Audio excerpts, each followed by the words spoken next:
नमस्कार, स्वागत आप सभी का YouTube channel knowledge TV Haryana. आज 6 जुलाई रविवार सभी हरियाणा वासियों के लिए सुबह सुबह 10 बड़ी खबरें, घोषणा, ऐलान।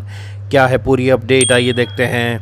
हरियाणा की सबसे तेज़, सबसे सटीक जानकारी के लिए चैनल को सब्सक्राइब करना ना भूलें। तो चलिए देखते हैं सभी हरियाणा वासियों के लिए आज 6 जुलाई 10 बड़ी खबरें, घोषणा, ऐलान। पहली बड़ी घोषणा, भारतीय डाक विभाग हरियाणा परिमंडल द्वारा बेटी बचाओ बेटी पढ़ाओ अभियान के अंतर्गत सुकन्या समृद्धि योजना को बढ़ावा देने के लिए हिसार के गांव कुतुबपुर में एक मेगा जागरूकता कार्यक्रम आयोजित किया गया। विभागीय अधिकारियों ने ग्रामीणों को सुकन्या समृद्धि योजना की विस्तृत जानकारी दी। तो क्या है ये योजना?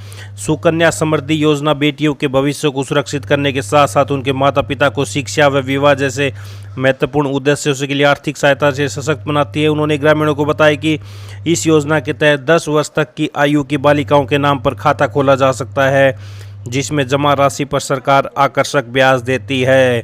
आंगनवाड़ी कार्यकर्ता ने महिलाओं से आह्वान किया कि वे अपने घर की बेटियों के लिए यह खाता खुलवाएं ताकि भविष्य में उनकी पढ़ाई और शादी के समय आर्थिक सहायता मिल सके। उन्होंने कहा कि अब समय आ गया है कि गुल्लक में पैसे छिपाने की बजाय उन्हें सुरक्षित और लाभकारी सरकारी योजनाओं में निवेश किया जाए। उन्होंने बताया कि सुकन्या समृद्धि योजना के तहत लगभग 8.2% की आकर्षक ब्याज दर दी जाती है।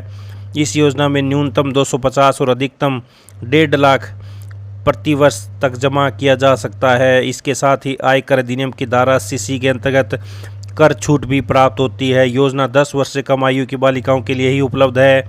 तो ये बड़ी अपडेट सुकन्या समृद्धि योजना, तो ये हरियाणा सरकार के द्वारा बड़ी घोषणा। आइए अगली बड़ी खबर देखते हैं। तो आप सभी को बता दें, एचएसएससी नई सीटी का एग्जाम 26-27 जुलाई को सीटी की तैयारी। तो सूत्रों के हवाले से, अखबार के हवाले से 26-27 जुलाई को सीटी, लेकिन आप सभी को बता दें जुलाई में परीक्षा के आसार कम है, अगस्त में संभावना ज़्यादा है।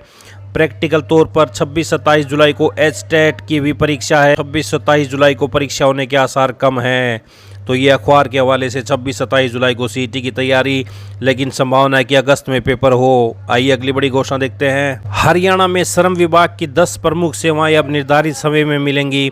प्रदेश सरकार ने सेवाओं को हरियाणा सेवक अधिकार अधिनियम में शामिल किया है। श्रम ठेकेदारों के लिए मुख्य नियोक्ता की स्थापना, लाइसेंस का पंजीकरण और नवीनीकरण 26 दिनों के भीतर किया जाएगा। नया कारखाना लाइसेंस और लाइसेंस का नवीनीकरण 45 दिन में जारी किया जाएगा। दुकान पंजीकरण के लिए केवाईसी के लिए आधार पर अलग अलग समय सीमा तय की गई है। केवाईसी अमान्य है तो पंजीकरण 1 दिन में किया जाएगा, जबकि केवाईसी मान्य होने पर इसे 15 दिन में करना अनिवार्य होगा। नियोजित प्रतिष्ठानों का पंजीकरण 30 दिनों में करना होगा। मुख्य नियोक्ता की स्थापना का पंजीकरण 26 दिनों के भीतर किया जाएगा।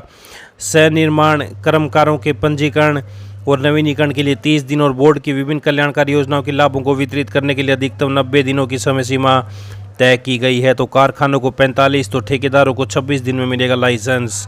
बड़ी अपडेट। आइए अगली बड़ी घोषणा देखते हैं। अंतर्राष्ट्रीय सहकारिता दिवस पर आयोजित राज्य स्तरीय समारोह में सहकारिता मंत्री ने कहा कि राज्य के गन्ना उत्पादकों को हार्वेस्टिंग के दौरान आने वाली परेशानियों के समाधान के लिए हरको बैंक के माध्यम से लोन उपलब्ध कराया जाएगा।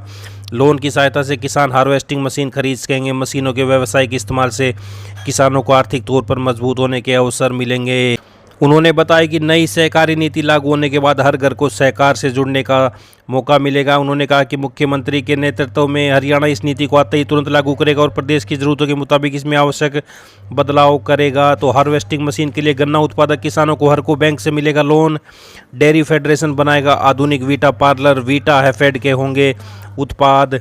तो ये बड़ी अपडेट। आइए अगली बड़ी घोषणा देखते हैं। हरियाणा मौसम रूठ कर कुछ दिन दक्षिण की ओर गया, मानसून फिर लौटा। आज से पूरे प्रदेश में होगी झमाझम बारिश। तो किन किन जिलों में अलर्ट है? ऑरेंज अलर्ट, जहां पर बारिश का ज़्यादा आसार है, पंचकुला, अंबाला, यमुनानगर, कुरुक्षेत्र, करनाल। तो वहीं येलो अलर्ट सिरसा, फतेहाबाद, हिसार, जींद, पानीपत, सोनीपत, रोहतक, भिवानी, चरखी दादरी, झाज्जर, महेंद्रगढ़, रेवाड़ी, गुरुग्राम, फरीदाबाद, मेवात और पलवल, जहाँ पर बारिश के आसार थोड़े कम हैं। येलो अलर्ट, ऑरेंज अलर्ट में बारिश के आसार ज़्यादा होते हैं। तो ये बड़ी अपडेट, आज से पूरे प्रदेश में बारिश होगी। आइए अगली बड़ी घोषणा देखते हैं। कांवड़ यात्रा 11 जुलाई से शुरू हो जाएगी। पंजाब, हिमाचल और हरियाणा के अन्य जिलों से कांवड़िए ट्रेन से हरिद्वार जाएंगे और गंगा जल लेकर लौटेंगे। इस बार रेलवे ने भी कांवड़ यात्रा को देखते विशेष प्रबंध करने का फैसला किया ताकि परेशानी का सामना न करना पड़े। इस व्यवस्था की जिम्मेदारी जीआरपीएफ आरपीएफ के हवाले होगी। वे भक्तों का मार्गदर्शन करेंगे, उनकी समस्याओं का समाधान भी करेंगे। रेलवे ने कांवड़ यात्रा को लेकर निर्देश जारी कर दिए ताकि समय रहते सभी तैयारियां पूरी की जा सके। इसके लिए टीमों के गठन की तैयारी, ट्रेनों को चिन्हित करना, स्टेशन पर और ट्रेनों में कर्मचारियों की तैनाती और मदद के लिए सुरक्षाकर्मी की जिम्मेदारी तय की जाएगी। ट्रेन में कांवड़ियों की निगरानी और मदद करेंगे सुरक्षाकर्मी। आइए अगली बड़ी घोषणा देखते हैं। जियो फेसिंग हाजिरी ऐप का विरोध तेज हो गया है। विभाग ने सभी डॉक्टर, कर्मचारियों और पेडिकल स्टाफ को हाजिरी ऐप डाउनलोड करने के निर्देश दिए हैं। इसका पूरे राज्य में विरोध हो रहा है। इस ऐप को डॉक्टरों व कर्मचारियों की उपस्थिति ट्रैकिंग और वास्तविक समय की निगरानी को बढ़ाने के लिए विकसित किया है। यह ऐप जीपीएस और चेहरे की पहचान का उपयोग करता है। डॉक्टरों व कर्मियों की दलील है कि जब बायोमेट्रिक हाजिरी लग रही है तो यह ऐप क्यों जरूरी है। तो हाजिरी ऐप को लेकर अफसरों से मिलेगा कर्मचारी संगठन। आदेश वापस न लिया तो आंदोलन होगा। ये अगली बड़ी घोषणा देखते हैं। प्रदेश में वर्ष 2023 में लगे ग्रुप डी के 361 कर्मचारियों द्वारा एजुकेशन दस्तावेज जमा न करवाने, आधे अधूरे दस्तावेज जमा कराने पर सरकार ने जून महीने का वेतन रोक लिया है। अगर इन कर्मचारियों ने असली दस्तावेज जमा नहीं कराए तो उनकी सेवाएं समाप्त हो सकती हैं।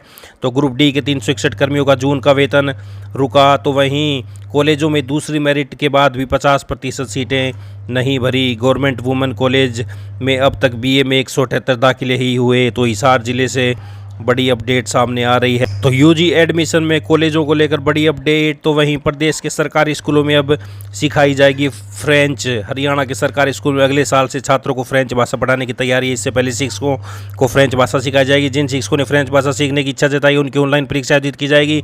चयनित शिक्षक छात्रों को फ्रेंच भाषा की पढ़ाई कराएंगे। तो ये बड़ी अपडेट सभी हरियाणा वासियों के लिए। आज दोपहर 12:30 बजे तक हरियाणा की हर छोटी से बड़ी जानकारी के लिए चैनल को सब्सक्राइब जरूर कर लें। इस अपडेट में इतना ही। बहुत बहुत धन्यवाद।